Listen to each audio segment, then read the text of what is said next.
తెలంగాణ మంత్రి కేటీఆర్ రేపు అనేక కార్యక్రమాల్లో పాల్గొననున్నారు. ఈ మేరకు ఆయన షెడ్యూల్ ఖరారైంది. సిరిసిల్ల నియోజకవర్గంలో పర్యటించనున్నారు. సిద్దిపేట రెడ్డి ఫంక్షన్ హాల్లో ఉదయం 11 గంటలకు అంకిరెడ్డిపల్లి సర్పంచ్ గోపాల్ రెడ్డి కుమారుడి వివాహం జరగనుండగా ఈ పెళ్లికి కేటీఆర్ హాజరు కానున్నారు. మధ్యాహ్నం 12 గంటలకు సెస్ చైర్మన్ పదవీ ప్రమాణ స్వీకారోత్సవానికి హాజరవుతారు.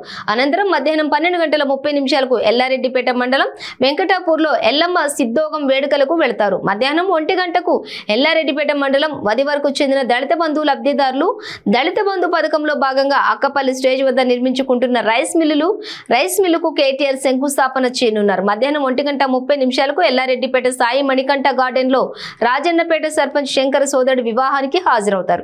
మధ్యాహ్నం 2 గంటలకు ఎల్లారెడ్డిపేట మండలం బండలింగంపల్లిలోని మన ఊరు మనబడి కార్యక్రమంలో భాగంగా పాఠశాల పునరుద్ధరణ పనులకు శంకుస్థాపన చేయనున్నారు మంత్రి కేటీఆర్. ఇతర నగరాలకి ఇతర రాష్ట్రాలకి పోయి మన నగరానికి తిరిగి వస్తేనే అప్రిషియేట్ చేస్తారు. నా ఫ్రెండ్ ఒక ఆయన ఉన్నారు, ఆయన సంక్రాంతికి పక్క రాష్ట్రానికి పోయారు. వాళ్ళకి ఇతర నగరాలకి ఇతర రాష్ట్రాలకి పోయి మన నగరానికి తిరిగి వస్తేనే అప్రిషియేట్ చేస్తారు. నా ఫ్రెండ్ ఒక ఆయన ఉన్నారు, ఆయన సంక్రాంతికి పక్క రాష్ట్రానికి పోయారు. వాళ్ళకి ఇతర నగరాలకి ఇతర రాష్ట్రాలకి పోయి మన నగరానికి తిరిగి వస్తేనే అప్రిషియేట్ చేస్తారు. నా ఫ్రెండ్ ఒక ఆయన ఉన్నారు, ఆయన సంక్రాంతికి పక్క రాష్ట్రానికి పోయారు. వాళ్ళకి